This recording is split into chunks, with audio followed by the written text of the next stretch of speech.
My girlfriend screamed, "God, you're suffocating me." When I asked why she changed her phone password, I whispered, "You're right, I'll give you space."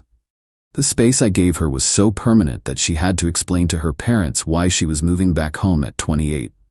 I, 29 male, was sitting on the couch last Tuesday, watching some random documentary about deep-sea creatures. My girlfriend Natalie, 28, was next to me, glued to her phone like usual.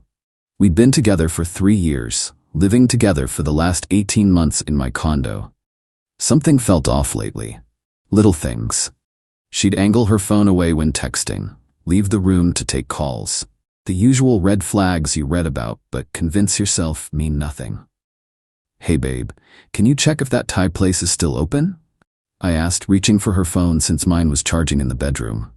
She practically launched herself across the couch, snatching it away. "I'll check."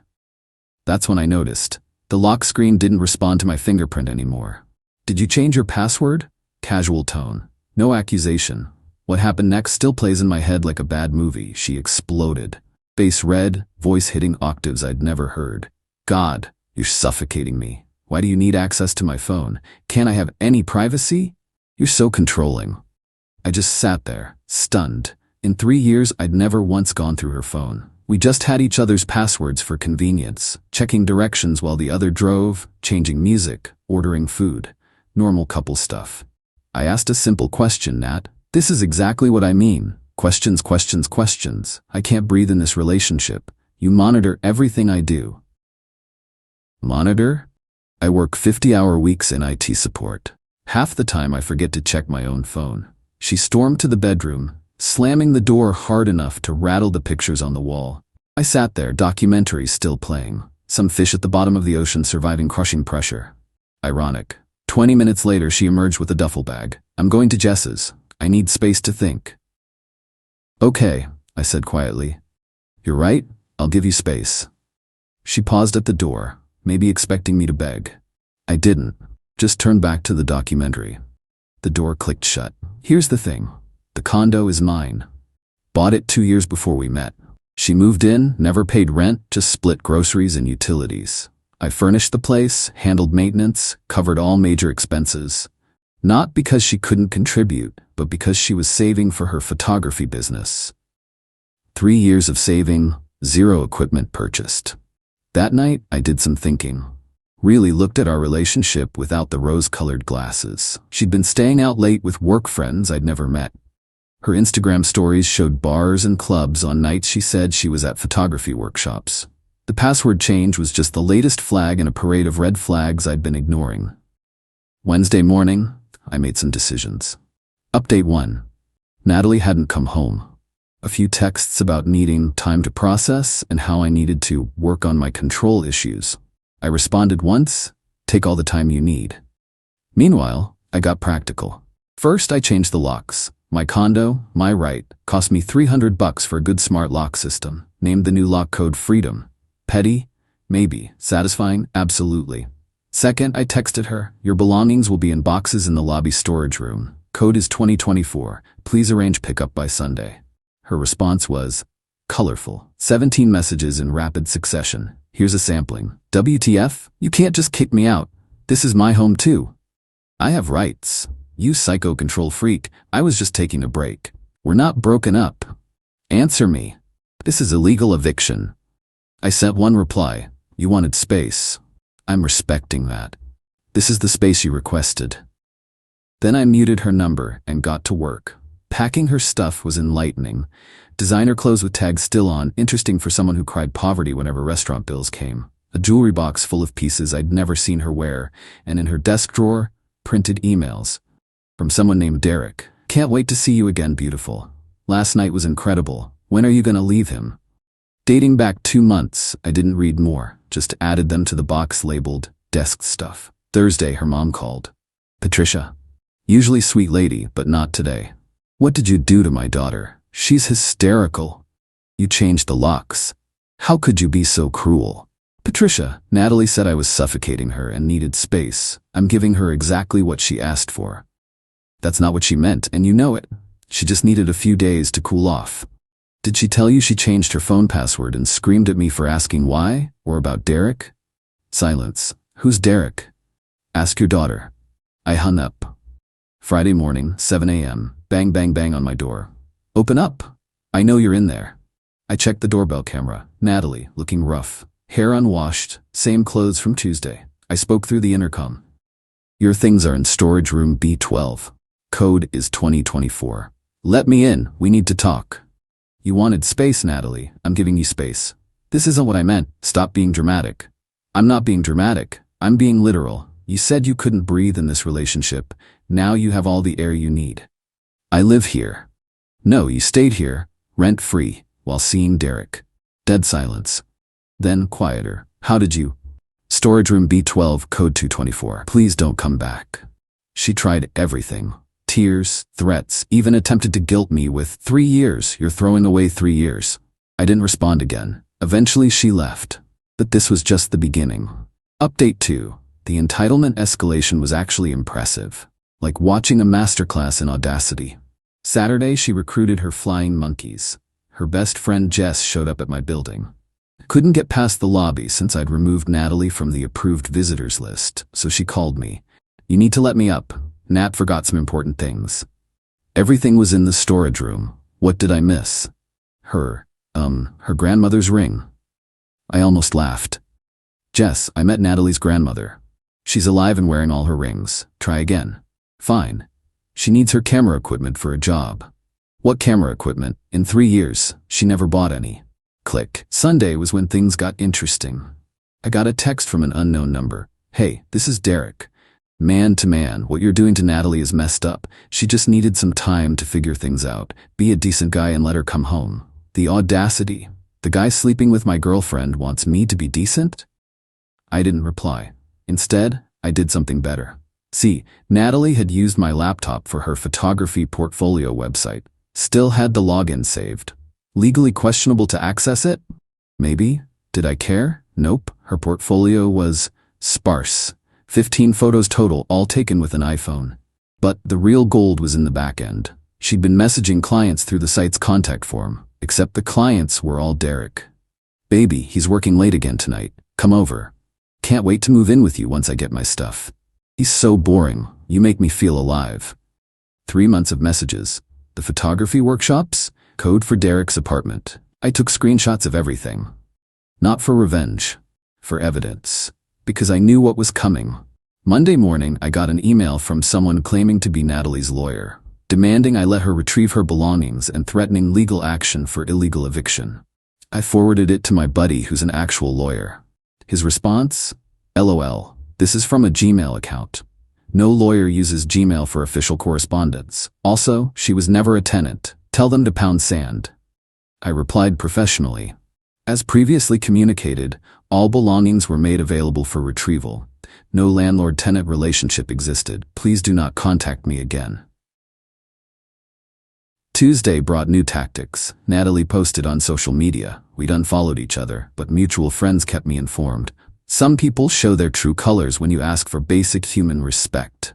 3 years of building a life together, and he throws me out like trash because I wanted some privacy. Ladies, this is why you should never depend on a man. Currently homeless because I asked for space. My ex is a textbook narcissist. The comments were a mix of support and skepticism. Some mutual friends knew better. My buddy Tom commented, "Didn't you cheat on him with some guy named Derek?" Post deleted within an hour, but the real entitlement hadn't even peaked yet. Wednesday, I got home from work to find the building manager waiting. "Mr. Brooks, we had an incident today. A young woman tried to convince maintenance that she was locked out of your unit. Said she lost her key. Showed an old photo of you two together as proof she lived here." Let me guess, Natalie? She became aggressive when they wouldn't let her in. We had to call security. She's now banned from the property. I bought the building staff donuts the next day. Thursday was quiet. Too quiet. I should have known she was planning something. Friday afternoon, I'm at work when my phone explodes. Texts, calls, emails from family, friends, co-workers. Natalie had sent a mass email from my contact list. How? Remember that portfolio website? Turns out she had access to my Google contacts through the shared computer. The email was a masterpiece of delusion. Dear friends and family of my name, I'm reaching out because I'm deeply concerned about his mental health. After 3 years together, he's had some kind of breakdown. He changed the locks while I was visiting my sick mother, threw out my belongings, and is now spreading lies about me. I've tried to get him help, but he refuses. He's become paranoid, claiming I've been unfaithful, completely untrue, and has cut me off from our shared life without warning. If you could please reach out to him and encourage him to seek professional help, I would be grateful. I'm currently staying with friends as I have nowhere else to go. With love and concern, Natalie. The sick mother part was especially rich. Her mom lived 20 minutes away and played tennis 3 times a week. My phone rang. My mom, "Honey, what's going on?" Natalie sent, "Mom, she cheated. I have proof." She screamed at me for asking about her phone password, said I was suffocating her, and left. I'm fine. She's trying to manipulate everyone. Oh, thank God. Your father said it sounded like bullcrap. Forward me those screenshots. I'll handle the family. My mom, the real MVP. I spent 2 hours sending the same reply to everyone. Natalie cheated and is now upset about facing consequences. I'm fine. She doesn't live here and never has. Please block her email. Most people got it. Some didn't. Whatever. But I wasn't done. See, Natalie had crossed a line with that mass email. Time to return the favor. Update 3. After the email stunt, I decided to stop playing defense. Saturday morning, I created a simple Google Doc. Title: The Truth About Nat last name and Derek last name. Contents: screenshots of her messages to Derek through her website, the printed emails I'd found, text exchange showing her admitting she knew Derek, timeline of her photography workshops matching Derek's Instagram posts from his apartment, her social media posts calling me a narcissist, with Tom's comment about Derek visible. I didn't add commentary, just facts, screenshots, dates. Then I shared it. Not publicly, I'm not that petty. Just replied to her mass email with, "Since Natalie chose to involve everyone in our personal business, here's the actual story. Make your own judgments." The fallout was immediate. Her mom called within an hour. "Is this real?" "Every word, Patricia. I'm sorry you had to find out this way. She told me you were controlling, that you monitored her phone." I asked why she changed her password. Once. That was my entire crime. Patricia hung up. Later heard from Tom that Natalie got an earful. Apparently, Patricia doesn't tolerate cheaters. Her ex-husband had cheated years ago. Sunday brought desperation. Natalie created a new Instagram account to message me. "Take down that document now. You're ruining my life." "You ruined your own life. I'm just documenting it." "Derek dumped me because of you." "Derek dumped you because you're a cheater who got caught." "I have nothing now. No home, no boyfriend, nothing. Sounds like you have all the space you wanted. I'll sue you for defamation. Truth is an absolute defense. Google it." She sent 23 more messages. I didn't read them. Monday was beautiful. Natalie's dad reached out. Richard had always been quiet during family dinners, letting Patricia do the talking. Not today. "Son, I want to apologize. Patricia showed me everything. We didn't raise her to act like this." "It's not your fault, Richard. We've been enabling her. Paying her credit cards, making excuses. That stops now. She's 28 years old, acting like a teenager. What are you going to do? She's been living with us since you kicked her out. Told us you had a breakdown. We believed her. Now, she has 30 days to find a job and her own place." The justice was delicious. Tuesday through Thursday were quiet. I focused on work, hit the gym, caught up with friends I'd neglected while dating Natalie. Felt good. Free. Friday changed everything. I got home to find a note taped to my door. Property management letterhead. "Mr. Brooks, a Miss Natalie last name attempted to access your unit today with what appeared to be a locksmith. Security intervened, police were called, full report attached. She is now officially trespassed from the property. Any further attempts will result in arrest." Management. The attached report was wild. She'd convinced some sketchy locksmith that she was locked out of her apartment. When security confronted them, she doubled down, claiming I was her abusive ex who illegally evicted her. Security called the police. Police asked for proof of residency. She couldn't provide any. No mail, no lease, nothing. Because she'd never officially lived there. The locksmith bolted. Natalie tried to talk her way out of it. When police ran her name, they found the trespass warning from last week. She got arrested. Actually arrested for criminal trespass. I found out the full story from Tom, who heard from Jess, who was apparently done with Natalie's drama. Natalie spent 6 hours in jail before her parents bailed her out. Richard refused to come. Patricia had to do it alone. The conditions of her release? Stay away from my building and have no contact with me. You'd think that would be the end. You'd be wrong. Final update. The extinction burst, as Reddit would call it, though I said I wouldn't use that term, it fits too perfectly, was spectacular. Week 3 started with Natalie trying to get her photography business off the ground. She created a Facebook page, Instagram business account, the works, posted constantly about new beginnings and rising from the ashes of toxic relationships. Problem? She had no equipment, no portfolio beyond those iPhone shots, and no actual clients. But she did have audacity. She messaged everyone on my friends list offering discounted photo sessions because she was rebuilding after financial abuse. Yeah, she actually claimed I financially abused her by let her live rent-free for 18 months. Most people ignored her. Some called her out. My coworker Shane was brutal. Didn't you cheat on him while he paid all your bills? That's not financial abuse. That's a free ride ending. She blocked him and made a post about toxic masculinity. By Thursday, her parents had enough. Richard called me. Ryan, I'm sorry to bother you, but has Natalie tried contacting you? Not directly. She's banned from my building and there's a no contact order. Good, keep it that way. We gave her an ultimatum, get a job or get out. She chose to get out. Where did she go? Derek took her back. Temporarily, he says. We'll see how long that lasts. It lasted exactly 4 days. Monday morning, Jess texted me. We'd maintained a weird friendship through all this. She'd realized Natalie had been lying to her too. OMG, Nat just showed up at my apartment with all her stuff. Derek kicked her out. What happened? She moved in Thursday. By Sunday, he was done. Apparently she demanded he add her to his lease, give her a credit card, and buy her a $3,000 camera. When he said no, she called him controlling. The irony. So she's with you now? Hell no. I told her I wasn't running a halfway house for cheaters. She's in a motel. The motel saga deserved its own post. Natalie, now truly desperate, started a GoFundMe. Help a domestic abuse survivor get back on her feet. Goal, $10,000. The description was a work of fiction. According to her, I'd isolated her from friends and family, controlled her finances, and thrown her out when she stood up for herself. She needed money for security deposit on an apartment, a car. Apparently I'd stolen hers. We never shared a car. Photography equipment for her business. Therapy for her trauma.